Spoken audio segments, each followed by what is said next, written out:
Hello, good evening. Welcome to the Trey Olds Radio Show. My name is Trey Olds. Please join us today when I interview voice actor Mr. Dan Lenard. Thank you very much. Join us in a minute. Okay. My first question is, how did you get started in the entertainment business? How did you get started in the voiceover industry? Well, I was always here in high school and in college. And I always was interested in broadcasting because I'm part of the generation that lived through Watergate and the expansion of telejournalism and that sort of thing. So I was always interested in that sort of thing. And as an actor, I always liked using my voice. And when I went to college, I took broadcasting, and where you learn studio operations, and you get to be on the student radio station, and I really enjoyed it. I learned how to edit and how to record reports and present a final product. And that's how I got started in the business. And that was during the Ford administration, so back in 1975, 76. Yeah. I've been doing radio for 6 years. Radio and voiceover work. And it's an interesting industry to be in. And it is. You meet a lot of different and interesting people, but you do. What is the most challenging part or the most difficult part you find being in voiceover industry? The most difficult part is the fact that there are so many people trying to be in the business, and that there's and also that I'm a bit older than those people, and it's my voice doesn't sound like a millennial or the prime demographic of what they're looking for. Mm-hmm. So I spend a lot of time trying to create what my persona is, what it is that I'm trying to be that people would want. And I think the hardest part in the entire industry is trying to make yourself different from everybody else. What is it unique that you bring to the table, that you bring to the microphone, that's going to make somebody who needs a voice going, well, that voice is different from the 20 other voices that all sound like announcers. So that's probably the hardest part right now. I mean, for me personally. Yeah. I mean, it's probably different for some other people. Yeah, the most part of difficulty or challenging part I get the most is handling rejection. Don't take it personally, when you go in for auditions and you don't get the part. But most jobs you get, you really don't get. You go in for the audition and probably 1 out of 10, 1 out of 20, you only get one or none at all, Right. Well, here's an attitude you got to take when you go into auditions. Whether they're online or whether you're like auditioning for a play or in a movie or something like that, you just got to tell yourself, you walk in there, or when you step in front of the mic, you're not getting the job. It's the odds of you getting the job are ridiculous. But since they are ridiculous, you got nothing to lose. So you just take it as far as you can take it. You be as wild as you can, and you just relax and go, I'm just going to have fun with this. And just go nuts with it. And that's it. That's what makes you different, because everybody else is going to read the script just the way the script is. And what are you going to do that's different? You may do something that's completely different from what they were expecting on the script to go, but then you're going to catch their attention. So that's the important thing you got to know about that. Yeah, you have to bring your own quality or make it unique, then... Exactly. Do you have any upcoming projects in voice acting? Do you have anything you can share with? Nothing major. I did complete a project earlier this week for a pharmaceutical company where I was talking about how, people who are seed growers, whatever it is that seed growers do, they have to control nematodes on their seedlings. So this company has developed some sort of cure for nematodes, and I had to narrate this video about how great their product was at getting rid of nematodes on seedlings. So, but that's acting. It's voice acting. It's like, okay, I need to sound like I know what I'm talking about. Which fortunately, I knew I understood what they were saying. And I think that cultural literacy and scientific literacy and technical literacy, to understand what things are, you can generally explain them. It's written out by technical writers or by somebody who owns a product and they want you to understand what the product is. If you understand what the product is, you should be able to convey what it does to other people. And the vast majority of work in voiceover is not commercials. So the commercials are probably like 5% of what's available out there. Mm-hmm. Most of the work is in e-learning and corporate work and business-to-business communication and internet websites, stuff like that. That's really where the majority of the work is. Yeah, because there's so many different ranges in the voiceover industry. Animation or video game or cartoon. Then you have the the business side of it, or the political narration. There's so much you can do in that industry. Oh, absolutely. Lots of choices, and some people specialize in one certain area, and that's what they're really good at. There's probably people making a living doing political spots. Harry Jones thinks he's the best candidate for the city controller. But did you know? I mean, there are people who do that. Yeah. And a lot of people are good at that. They just stick with the one genre in that industry. Yeah. I've done mostly, voiceover narrations for stuff on the internet or YouTube or whatever. And I've done some character voices, but I like to stick with just the narrations. Yeah, narration, it's the most challenging.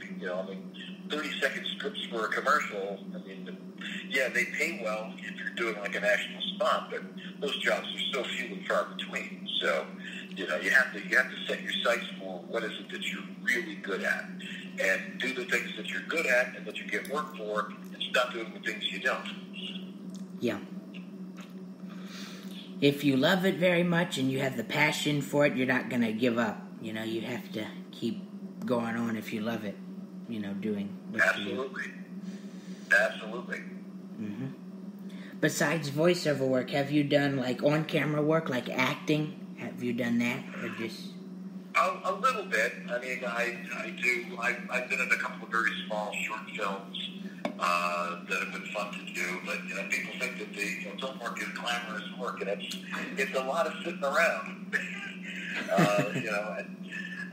Here in Los Angeles, the entire city is a set, and there's always something being shot somewhere. Oh yeah. And it takes a large crew of people to do these things. I remember picking up some chairs at a friend's house for a party, and across the street they were filming some scene from a TV show, and there were trucks all the way around the corner. The sets, the cameras, the electrical, the makeup trailer, and of course the craft service, food, the catering for it, and it just took up the entire neighborhood, and it takes a lot to do that. So it takes a long time to produce each shot that you see. And therefore, the actors spend a lot of time sitting around waiting, and then they get to act. Plus, I also do a weekly TV show on the internet called Voiceover Body Shop, and that's we've been doing that for 8 years now, and that's all on camera, and that's a lot of fun because it's live, it's spontaneous, and that sort of thing. So there's opportunity, but it's not an easy thing to get into. To want to be an actor, it really has to be part of every fiber of your being.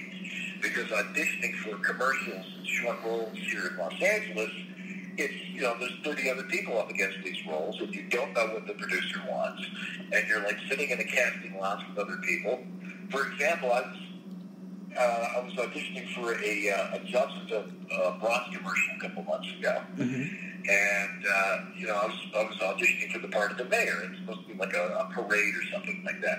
And this other very distinguished gentleman came in, and he was dressed to the nines, and he looked nice like me. And I'm like, I think he looks more mayoral than I do. And about 2 months later, my wife and I are watching TV, and this Johnsonville Bronze commercial comes on, And son of a gun, there's the guy that was, in the audition, playing the mayor in that particular commercial. So I'm like, gee, maybe I should be in casting. But that's pretty much what goes on with trying to get into commercials and stuff. And on-screen acting is not as easy as it looks. No, it's a tough business. That's why they call it business. But that's right. Mm-hmm. Yeah, I say that a lot. It's business. That's why they call it business. But anything in entertainment, it's difficult, and I don't think everybody is not fit to be in entertainment. Everybody. It takes a certain person. They have to have the passion for it and be persistent and don't give up and don't take rejection personally. Well, that's right, and if it was easy, everybody would be doing it. Yeah. Even though everybody seems to want to do it. And we keep seeing them on YouTube and going, why is this person on YouTube? That sort of thing. But yeah, it's dealing with rejection it's tough, but you develop what we call a rhino skin. And it's like, hey, it's not about me. It's about whatever it was they were looking for. I didn't fit the specs of what they were looking for, and you move on to the next one. That's all. Yeah. My last question to you is, and we talked a little bit about this, but do you have any other pieces of advice for people who want to get into voice acting? Oh, absolutely. The majority of work these days needs to be done in a home studio. You're not going to be going into recording studios. When you're auditioning, you've got to have your own studio. And don't go into online forums asking what's the best microphone for voiceover and how do I do this. Hire a professional that knows exactly how to set up a studio, and that doesn't mean a recording studio engineer, because generally they don't understand that you're recording in your closet. They're used to recording in very different, very professional environments, and recording in a home studio is a completely different animal. People can get in touch with me, because that's one of the other things I do professionally, is help show people and instruct them how to properly set up a home studio and how not to overthink the whole process. And it's actually quite simple. Yeah. But it's a very interesting business to be in. It's very rewarding, in the end. It is. What I do is a lot of fun. I mean, it's fun being a voice actor, but working with other people and helping them get their studios set up and meeting people who are real stars is really cool. I mean, I've gotten to work on Dr. Phil's studio and Debbie Derryberry, who was the voice of Jimmy Neutron. I built her studio. And it's fun meeting these people and because getting on a first-name basis with them. And you find out that they're just regular people like everybody else. They just happen to have a talent that they've been able to use. Just like if you're really good at in archery, that's a talent you use. Not that you can make a lot of money doing that, but or if you're a good electrician or something along those lines. If you're good at what you do, do it. And if you love it, do it. And, that's really what voiceover is all about. But you can't get into voiceover until you really understand what's involved in all of it. The business, the technology, along with acting skills, which are primary. Yeah. That make sense? Mm-hmm. Yeah. I started out in radio, but then I branched off in, theater acting and voice. I've done a little bit, because you have to keep up with all of it. Because each skill in that, helps in the other field, Absolutely. Mm-hmm. Well, it's been a pleasure talking to you and hearing about your career and your advice to me and my viewers, and thank you very much. Thank you, Trey. Pleasure talking to you. Have a great day. You too. Thank you. Bye-bye. All right, bye-bye. And that was voice actor Mr. Dan Lenard. Thank you very much for listening today, and God bless you all.